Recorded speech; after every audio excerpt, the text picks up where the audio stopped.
Magandang araw mga kaibigan sa DDT Nature Farm Channel. Handa na ba kayo maging bahagi ng isa sa pinakamalupit na gardening adventure na ito? Tayo magtatanim ng nasa 200 piraso na markot na kalamansi para sa isang kalusugan at eco-friendly na paraan ng pamumuhay. Tuturuan ko kayo kung paano ito gawin ng tama mula sa pagsisimula hanggang sa pag-aalaga ng inyong mga halaman. Subaybayan ang DDT Nature Farm Channel para sa mga napaka-inspiring na hakbang tungo sa mas malinis na kalikasan at masarap na kalamansi. Huwag kalimutang mag-subscribe at i-click ang bell button para laging updated sa aming mga exciting adventures sa gardening. Bago ako magsimula ay nais kong malaman ano ang pinakamalaking rason bakit nais ninyong simulan ang inyong sariling calamansi garden. I-comment na ito sa ibaba at samahan ninyo kami sa landas tungo sa isang mas malinis at masaganang buhay. Sa pagsisimula natin, kailangan natin ng 7 step. Ang unang step ay ang paghahanda ng lugar na pagtatamnan. Tayo magsisimula sa paglilinis at paghahanda ng ating pagtatamnan. Siguruhing malinis ang lupa o lalagyan natin ng mga markot na kalamansi. Bilang mga magsasaka o mga plantito o plantita, importante na tayo ay maging maingat sa pagpili ng tamang lokasyon para sa ating tanim. Ito ay dahil ang kalidad ng lupa at ang kalagayan ng klima ay magiging pangunahing faktor para sa matagumpay na pag-aani. Ang unang dapat nating i-consider dyan sa step 1 ay ang lokasyon. Una, titingnan natin ang lugar kung saan natin plano itanim ang mga kalamansi. Dapat ito ay ma-expose ng sapat na sikat ng araw at malayo sa mga anino ng mga malaking puno o kaya naman mga bahay. Pangalawa, lupa. Ang sunod nating hakbang ay ang pagsusuri sa kalidad ng lupa. Pwede tayong gumamit ng soil test kit upang malaman ang pH level ng lupa. Mahalaga ito dahil ang kalamansi ay kailangan ng lupa na may pH level na nasa 5.5 hanggang 6.5. Kung hindi natin ito natutukan, maaaring mabawasan ang produksyon ng ating mga tanim. Ang susunod ay ang paghahanda ng lupa.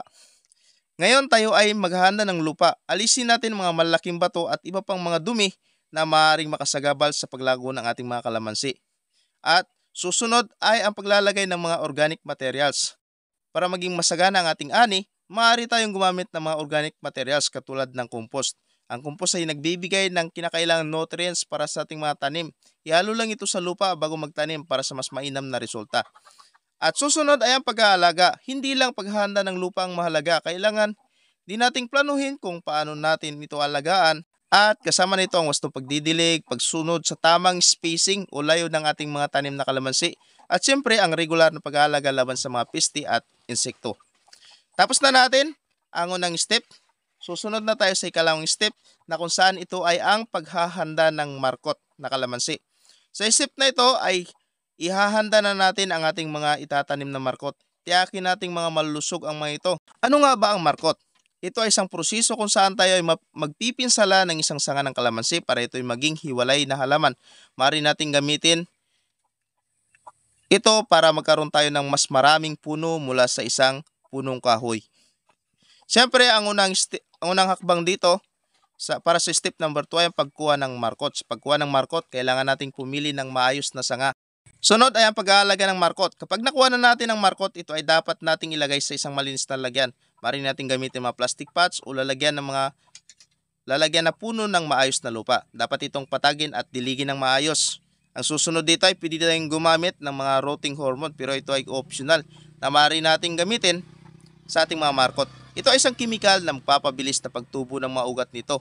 Pwede natin itong idip o isawsaw ang dulo ng mga markot sa ating mga rotting hormone bago ito ilagay sa ating mga lalagyan sa mga polyethylene bags. Sunod ay ang pagtutok sa tamang kondisyon. Mahalaga rin ito dahil ito ang magbibigay ng tamang kondisyon sa markot. Ito ay nangangailangan ng sapat na liwanag, tamang halumigmigan at mga proteksyon sa matinding init o paglamig ng panahon. At ang panghuli ay ang pag-aalaga hanggang sa ito ay magbunga. Sa pag-aalaga ng markot tayo dapat maghintay ng mga 6 na buwan o higit pa bago ito magkaroon ng sapat na lakas upang ilipat na natin doon sa mga lupa nating pagtatamnan. Dapat tayo mag-ingat sa pag-aalaga nito hanggang sa ito ay magbunga. Tapos na natin ang ikalawang step. Dako na tayo sa third step. Ito ay ang pagtatanim na ng markot. Aktual na pagtatanim ng markot. Sa pagtatanim ng markot, una ay ang pagkuha ng markot ay dapat may magandang root system bago ito ilipat sa ukay. Sa paglipat tayo dapat maghanap ng maayos na lugar na may tamang liwanag at malayo sa liwanag ng araw. Sunod ay ang paghukay. Dapat tayo ay maghukay ng sapat na malalim at maluwag na hukay. Maaari nating gamitin ang mga pala piko at iba pa na pwedeng panghukay. At ito ay importante upang magkaroon ng sapat na espasyo ang root ng mga markot para lumago. Bago natin ilagay ang markot sa hukay, siguruhin walang mga nasirang roots. Kung mayroon man, maaari natin itong putulin bago itanim. Ngayon, ilalagay na natin ang markot sa gitna ng hukay. Tiyakin ang markot ay may mababa na lupa. Maaari nating haluan mga organikong pataba o compost na magpapalakas sa paglago. Pagkatapos ilagay na natin ang mga markot at patagin ang lupa, siguruhin maayos nating itapak ang lupa sa paligid nito at wag naman nating tabunan ng labis ang ating mga markot. Proceed na tayo sa step number 4 kung saan ito ang pag-aalaga na natin sa ating markot. Kailangan nating suriin ang kalagayan ng markot ilang araw matapos natin itong itanim. Maaring tingnan mga dahon kung may mga sinyalis ng paglago. Sunod ay ang pagsilip sa lahat ng bahagi nito. Mahalaga na tingnan natin ang bawat bahagi ng markot. Mula sa mga dahon hanggang sa maugat, ito ay para malaman kung mayroong mga pisti o sakit na pumapasok. Sunod ay ang regular na pagdidilig. Para sa tamang pag-aalaga, mahalaga na tayo ay magbigay ng tamang halumigmig sa mga halaman. Ito ay sa pamamagitan ng regular na pagdidilig, lalo na sa mga unang linggo matapos ang pagtatanim. At kung sakali kung ito ay tag-init.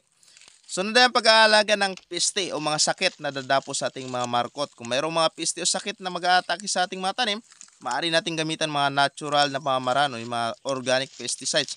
Ito ay para maiwasan ang paggamit ng mga harmful chemicals. At ang sunod ay ang fertilization. Pagkakaroon ng sapat na nutrients ay mahalaga sa pag-aalaga. Maaari tayong mag-apply ng mga natural na pataba tulad ng compost o mga organikong lupa upang mapabuti ang kalagayan ng ating mga kalamansi.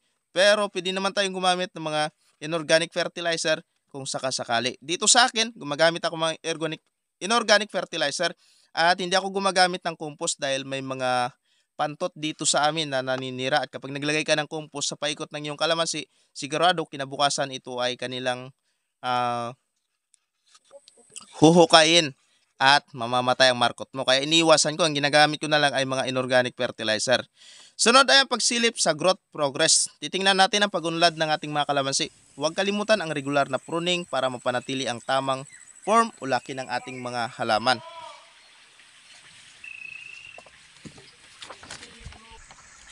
Ang kasunod nito ay ang pag-aalaga ng watering schedule. Ito yung pagdidilig na natin. Alamin natin ang tamang schedule ng pagdidilig. Kung ito ay tag-init, pwede tayong gumamit ng mga hose o iba pa bilang pandilig o kaya naman mano-mano kung ito ay maliit pa.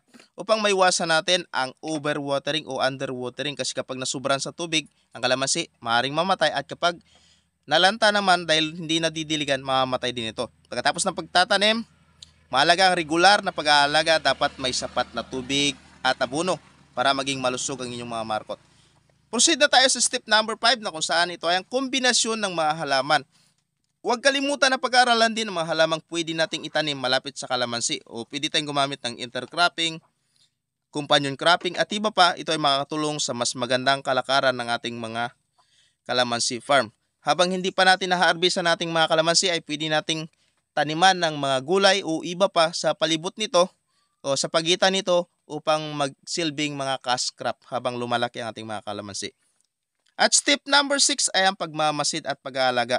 Habang lumalaki ang ating mga markot, tayo magsasagawa ng regular na pagmamasid at pag-aalaga para maiwasan ang anumang problema. Kailangan nating itong i-monitor upang maging successful ang ating mga tinanim na kalamansi. Kung sakasakali mga halimbawa may mga namatayan na puno ng kalamansi, ito ay ating papalitan upang hindi magkaroon ng mga part na may mga patay na kalamansi. Mapalitan kaagad natin upang makasabay ito sa paglaki ng mga kasama niyang kalamansi. At step number 7, ito ay pagtuklas ng mga karagdagang benepisyo. Huwag kalimutang tukuyin ang karagdagang benepisyo ng kalamansi. Alam nyo ba na ang kalamansi ay isang natural na pest repellent? Karagdagan pa nito ang napakaraming mga kagandahan sa ating kalusugan at kahalagahan sa pagmamahal, siyempre sa ating kalikasan. Ano nga ba ang 7 steps sa pagtatanim natin ng 200 piraso ng kalamansi? Una, step number 1 ay ang paghahanda ng lugar na pagtatamnan. Step number 2, paghahanda ng markot. Step number 3 ang pagtatanim na siyempre ng markot. Step number 4 ang pag-aalaga nito. Number 5 ay mga kombinasyon ng mga halaman na pwedeng itanim sa pagitan ng markot. Step number 6, pagmamasid o pagmumonitor nito hanggang sa lumaki. At step number 7, ang mga benepisyo ng kalamansi. At maraming salamat sa inyong panunod. Sana ay na-inspire kayo at yan ang step by step guide para sa pagtatanim ng 200 na markot na kalamansi. Sana ay may natutunan kayo. Sana ay natutunan ninyo mga mahalagang kaalaman ukol dito sa pamamagitan ng proyektong ito ay magkakatulong sa kalikasan habang binabawasan ang gastos sa mga bilihin. Salamat sa inyong panood at sana ay magtagumpay inyong proyekto. Paalam!